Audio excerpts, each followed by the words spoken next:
Assalamualaikum warahmatullahi wabarakatuh. Selamat malam pemirsa, Anda kembali menyaksikan Lensa Berita bersama saya Amelia Septeni yang akan menghadirkan rangkaian laporan utama mengenai kegiatan observasi dan investigasi kelompok 2 pada mata kuliah praktek reportase dan investigasi berita.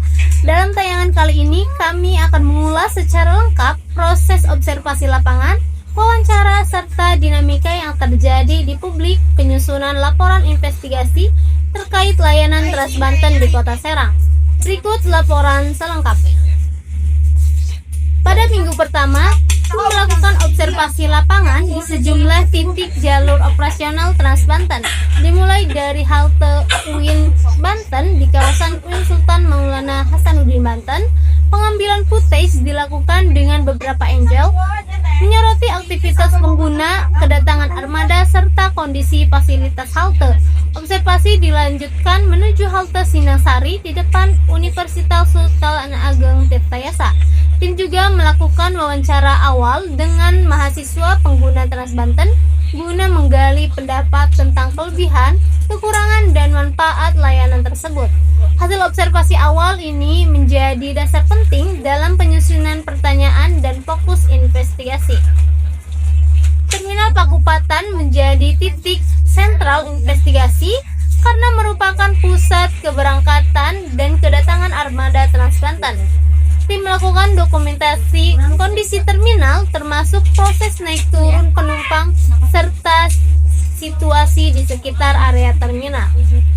Dalam wawancara, supir angkot mengaku mengalami penurunan pendapatan sejak Trans Banten beroperasi. Bahkan sebagian menyampaikan harapan agar layanan tersebut dievaluasi secara serius. Sementara itu, supir Trans Banten memberikan penjelasan mengenai jadwal perjalanan, rute utama, dan kendala operasional yang sering muncul di lapangan, seperti kepadatan jalur serta ketepatan waktu. Pada minggu berikutnya, tim melanjutkan investigasi dengan mendatangi Dinas Perhubungan Banten untuk melakukan wawancara resmi. Namun upaya pertama mengalami hambatan karena beberapa dokumen serta surat pengantar dan lampiran resmi belum lengkap, sehingga wawancara tidak dapat dilaksanakan. Setelah melengkapi dokumen pada hari kerja berikutnya, tim kembali ke Dishub, namun petugas yang menangani subbagian Trans Banten sedang berada di luar kantor. Tim akhirnya menunggu hingga waktu asar untuk dapat bertemu langsung dengan perwakilan resmi dan melakukan wawancara. Dalam sesi wawancara yang telah dijadwalkan, pihak subbagian Trans Banten menjelaskan sejumlah poin penting terkait operasional layanan, mulai dari kelebihan layanan yang dinilai lebih nyaman, murah, dan efisien bagi mahasiswa serta pekerja, hingga beberapa kekurangan seperti keterbatasan armada, kurangnya halte resmi di beberapa titik, dan masih adanya hambatan teknis di terminal.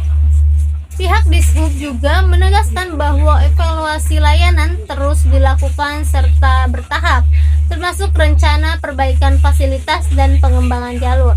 Penjelasan resmi ini menjadi dasar faktual yang memperkuat naskah investigasi kelompok 2.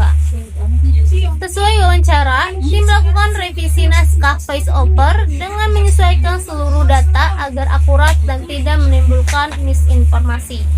Editor kemudian mulai menggabungkan footage dari halte UIN Banten, Sindangsari, Pakupatan, hingga wawancara mahasiswa, sopir angkot, sopir Trans Banten, serta pihak Dishub. Sebelum tayangan dipublikasikan, video rencananya akan ditinjau terlebih dahulu oleh subbagian Trans Banten guna memastikan tidak ada konten yang melanggar aturan termasuk kesalahan kutipan atau penyajian informasi.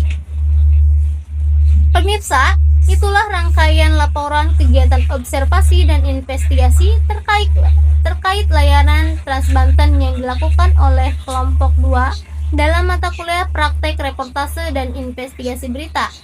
Investigasi ini merupakan pentingnya proses jurnalistik yang terstruktur, mulai dari observasi, wawancara, perizinan, hingga verifikasi data sebelum tayang di publik.